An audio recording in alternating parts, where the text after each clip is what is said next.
So hello guys, आज हम discuss करने जा रहे हैं वेक्टर ट्रांसफॉर्मेशन के बारे में। और वेक्टर्स बेसिकली क्या होते हैं ये डिस्कस करेंगे। तो हम कहते हैं कि वेक्टर्स वो होते हैं जिनके पास बोथ मैग्नीट्यूड और डायरेक्शन होता है। ठीक है, तो पहले क्वेश्चन आता है कि डायरेक्शन होता क्या है। तो सपोज मेरे से मतलब यह है कि सपोज NX मैंगो है मेरे पास, NY बनाना है और NZ एप्पल है। ठीक है, तो अगर मैं n को रिप्रेजेंट करूं, ठीक है, NX x cap plus NY y cap plus NZ z cap, जो कि NX क्या है कि मैंगो कितने हैं, ये मैग्नीट्यूड है उसका, और ये उसकी मैंने डायरेक्शन दे दी कि मैंने बेसिकली इन तीनों को वेक्टर से रिप्रेजेंट करा है, वेक्टर की फॉर्म में रिप्रेजेंट करा है। तो ये क्या ये रियली में हमारा वेक्टर है? तो नहीं है ऑब्वियसली। क्यों? क्योंकि n जो है वो हमारा ट्रांसफॉर्म नहीं होता है प्रॉपरली हम जब कोऑर्डिनेट चेंज करते हैं। मतलब क्या है इसका? The coordinate frame we choose to describe position in space is entirely arbitrary. Suppose कि मैंने ये कोई ऑब्जेक्ट है, ठीक है, मैं हो सकता है मैं उसे यहाँ से देख रहा हूँ, तो मेरा point of reference, frame of reference ये हो गया इस पॉइंट पे, और हो सकता है मैं इस चीज़ को यहाँ से देख रहा हूँ। ठीक है, तो मेरे जो कोऑर्डिनेट्स हैं वो चेंज हो रहे हैं जब मैं अपना फ्रेम ऑफ रेफरेंस चेंज कर रहा हूँ। बट अगर मैं लेट्स से कि मतलब यहाँ पे सेब और केले वगैरह रखे हुए हैं, ठीक है, इसमें सेब और केले रखे हुए हैं, तो मैं अगर इसे यहाँ से देखूँ या यहाँ से देखूँ, जितने नंबर ऑफ सेब हैं और जितने नंबर ऑफ केले हैं वो दोनों तो सेम ही रहेंगे, वो चेंज नहीं होंगे, चाहे मैं अपने पॉइंट ऑफ रेफरेंस चेंज कर दूँ। ठीक है, किस जगह से देख रहा हूँ वो चेंज कर दूँ, उससे वो फ़र्क नहीं पड़ेगा। तो इसीलिए इसी रीज़न की वजह से ये जो हमारा ये वाला केस है NX x cap NY y cap NZ z cap, ये हमारा वेक्टर नहीं है।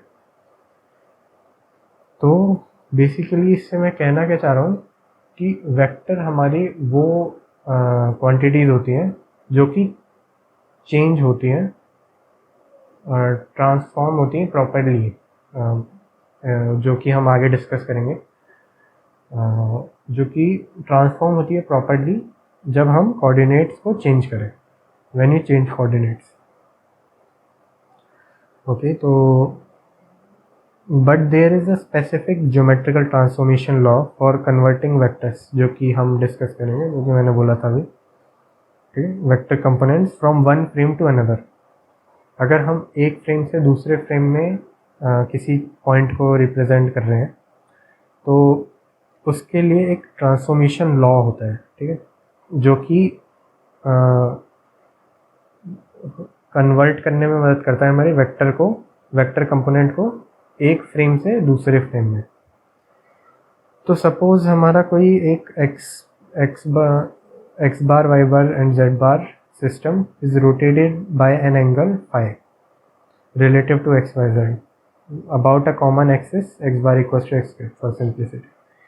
मतलब क्या है कि हमने ये कोई एक्स एक्सिस हमारा इसके परपेंडिकुलर होगा वाई और जेड एक्सिस के, तो हमारे जो ट्रांसफॉर्मेशन है वो जो है एक्स एक्सिस के अलॉन्ग ही है। हमने सिंप्लिसिटी के लिए 2 डायमेंशन लिया है, ठीक है, तो हमारे जो रोटेशन है वो वाई जेड प्लेन के अलॉन्ग है। तो ये पहले वाई जेड जैसे फ्रेम था हमारा, अब हमने उसे रोटेट कर दिया फाई एंगल से, तो वो अब हमारा बन गया 5 Y bar and Z bar. तो यहाँ से हम क्लियरली देख सकते हैं A Y equals to A cos theta. A Y हमारा ये है, वो है ए कॉस थीटा, राइट। ये थीटा हमारा एंगल है ए और वाई एक्सिस के बीच में, और A Z equals to A sine theta.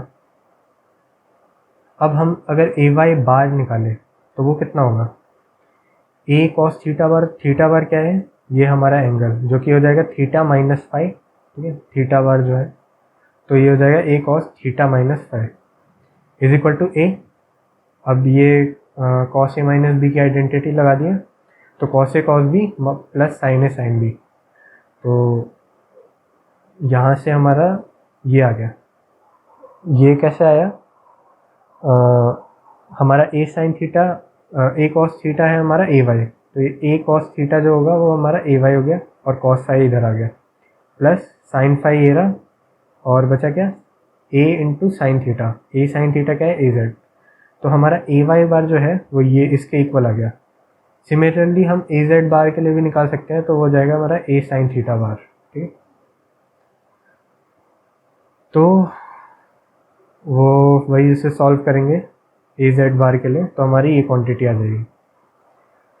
अब हम इसको मैट्रिक्स के फॉर्म में रिप्रेजेंट कर रहे हैं, ए वाई बार को और ए जेड बार को। तो हमारे क्या आया? ए वाई बार और ए जेड बार। ठीक है, इसको रिप्रेजेंट करा तो इसका कंपोनेंट कॉस फाई और इसका कंपोनेंट कॉस साइन फाई, फिर इसका कंपोनेंट माइनस साइन फाई, इसका कंपोनेंट कॉस फाई, इसको अलग रखा और इसको ए वाई और ए जेड को अलग लगा। अब इसको सॉल्व करेंगे ए वाई के लिए, ए वाई बार के लिए अगर हम सॉल्व करेंगे तो cos phi into a Y, ठीक है, प्लस कॉस फाई इंटू ए जेड, तो यही हमारी टर्म आ जाएगी। तो इसे हमने बेसिकली कॉम्पैक्ट फॉर्म में लिखा है। तो हमने 2 डायमेंशन के लिए निकाला है। अगर हम जनरली 3 डायमेंशन के केस को कंसिडर करें तो हमारा ये जो ए एक्स बार, ए वाई बार, ए जेड बार, ये इन टर्म्स में आ जाएगा। मतलब ये हमने एक जनरल फॉर्म बना दी है उसकी, इसी की जनरल फॉर्म रखी है। ठीक है, जैसे कि ये कॉस फाई हमारा आर एक्स एक्स है, ये अलग अलग है मतलब। तो इसको हम लिख सकते हैं ए आई बार जो है वो क्या होगा? Summation of J equals to x Y Z R of I J A J. मतलब क्या है इसका? जैसे ए एक्स बार को निकालें हम, ए एक्स बार को मतलब केस को कंसिडर करें तो ये क्या होगा? R x x a x, मतलब जे इक्वल्स टू एक्स, ठीक है, और आई इक्वल्स टू हमारा एक्स है, आई हमने एक्स लिया है इस केस में, तो आई इक्वल्स टू एक्स और जे इक्वल्स टू एक्स होगा r x x into a x. अब जब जे इक्वल्स टू वाई होगा तो ये क्या होगा? R x y into a y, और वही हमारी सेकंड टर्म क्या होगी? ये this into this plus this into this, r x y into a y. तो बेसिकली इसको हमने कॉम्पैक्ट फॉर्म में लिख दिया और कॉम्पैक्ट फॉर्म में समीशन के टर्म्स में।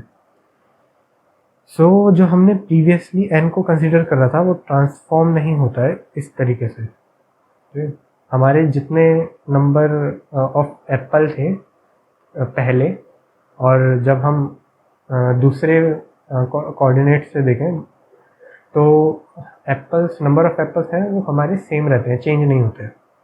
और सेम बनाना वही कि मतलब basically you can't convert a apple into a banana, ठीक है, by choosing different set of axes, but you can turn a X into a Y bar, जैसे हमने इस केस में करा है। ए वाई बार सॉरी यहाँ पे ए वाई बार में हमारा ए एक्स की टर्म आती है ना यहाँ पे, R Y x into a x, तो हम ए एक्स को ए वाई बार में कन्वर्ट कर सकते हैं। बट हम ऐसा नहीं कर सकते कि एप्पल बनाना में चेंज हो गया इस कोऑर्डिनेट, इस लॉ के थ्रू।